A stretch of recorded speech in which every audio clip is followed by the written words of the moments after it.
une loi qui permet l'introduction de la biométrie dans le processus électoral. Partout où ils sont passés, les élus PDG ont tenu à rendre l'ascenseur à leurs électeurs après l'écrasante victoire des dernières législatives de décembre 2011 qui leur ont ouvert les portes de la représentation nationale à la grande satisfaction du ministre Régis Imongo. C'est un bilan satisfaisant. Au cours de cette tournée, d'abord, il était question pour moi de remercier les populations qui ont permis que je puisse être élu comme député du premier siège de Mulundu et avec mon suppléant qui siège à l'Assemblée nationale. C'était l'occasion encore d'expliquer aux populations le programme du chef de l'État et la nécessité de continuer à être derrière le chef de l'État, le Bongo Ondimba, afin de permettre la mise en œuvre réussie du programme L'avenir en confiance. La perspective, c'est de continuer. Vous savez qu'en tant que député, nous devons être proches des populations, continuer à expliquer ce qui se fait et surtout attirer l'attention des populations, d'éviter d'être distrait par des messages qui ne visent pas au renforcement de la cohérence et au renforcement de la mise en œuvre réussie du programme. Aujourd'hui, nous avons un avantage évident. Nous avons un programme qui est cohérent, qui intègre tous les différents aspects, tous les secteurs.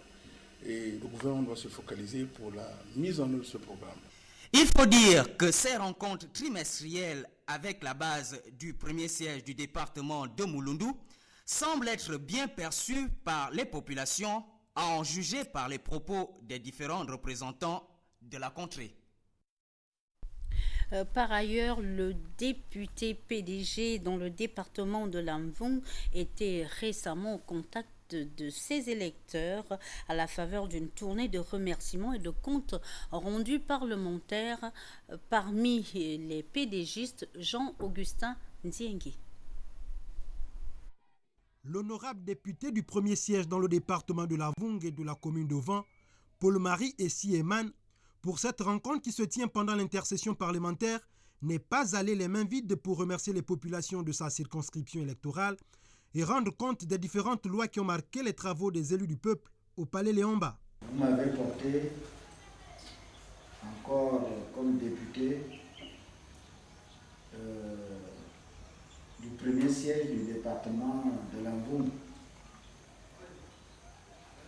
À ce titre, je siège à l'Assemblée nationale. Les travaux qu'on a eu à faire à l'Assemblée nationale durant les 4 premiers mois, nous avions eu à voter 5 textes qui n'est pas des moindres concernant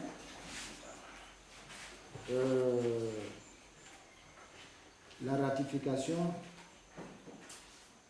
des dispositions qui sont communes à toutes les élections politiques.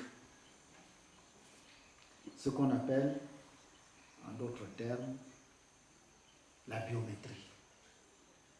Ça, c'était la deuxième loi qui était la réorganisation du Fonds des générations futures. La troisième loi, c'était ce qu'on a appelé le régime de la propriété foncière. Un titre foncier, nous les avons ramenés à 6 mois maximum. Donc il y aura une réorganisation parce que les papiers traînaient à gauche, ça peut aller à tel endroit. Donc pour avoir le titre foncier, le maximum de temps qu'on peut perdre, c'est 6 mois. Paul-Marie Essieman a également saisi l'occasion pour réaffirmer l'engagement du chef de l'État sur les travaux de la route Lalara-Koumameyon-Ouvin, devenue aujourd'hui une réalité. De la même formation politique, ce communiqué de presse, le camarade secrétaire d'arrondissement Léandre Zué convie les membres du bureau politique, les élus locaux et nationaux, les membres du Conseil national, les membres du comité central, les militantes et militants PDG du 2e arrondissement de Libreville à la cérémonie d'installation des secrétaires fédéraux récemment élus et leur bureau, suivi de l'élection et installation des secrétaires des comités et leur bureau, et enfin l'élection et installation des secrétaires de section et leur bureau le dimanche 12 août à 10h précise au centre de formation professionnelle de Nkembo. Compte tenu de l'importance que revêt cette cérémonie, la présence de tous est vivement souhaitée. Et puis le mouvement Génération Ali Bongo Ondimba procédera à l'installation de sa cellule provinciale du Haut-Ogooué le samedi 11 août 2012 à 14h30 au rond-point de Potos. La présence de ses membres et sympathisants est vivement souhaitée. Enfin, lui, Marie Nguia, homme politique et notable du 5e arrondissement de Libreville, a organisé le week-end dernier la 2e édition du challenge dont il est le parrain en présence de notre Maradona Maison, Paulin Siaki. Cette grande rencontre de football organisée par Louis Maringua, notable et homme politique natif du 5e arrondissement, qui n'est pas à sa première action, visait un objectif bien précis, celui de consolider les liens de fraternité entre tous les jeunes de cet arrondissement sans distinction aucune, puis offrir à cette jeunesse l'occasion de s'épanouir pendant cette période de vacances autour du sport, afin que ces jeunes compatriotes ne se laissent pas emporter par les maux qui minent notre société, souvent facteur de déperdiction. Cette compétition était surtout destinée à tous les jeunes du 5e arrondissement pour la détection des talents, pour l'unité et pour la solidarité.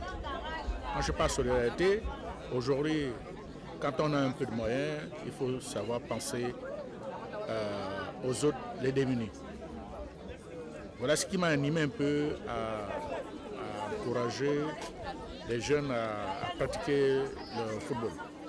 La finale du Challenge Vacances 2012, qui est à sa 2e édition, a opposé l'équipe des anciennes gloires de Lalala en rouge à celle de Malalou FC en jaune sur les 13 équipes ayant commencé cette compétition. Au terme de cette dernière, Malalou FC est sorti vainqueur après une longue épreuve de tir au but. Bon, c'est tout d'abord un sentiment de satisfaction dans la mesure où nous avons travaillé dur tout au long de la compétition. Aujourd'hui, je suis juste satisfait du travail de mes coéquipiers et moi. C'est une super victoire. C'est dans la ferveur totale que ce challenge s'est achevé au stade de Mindoubé.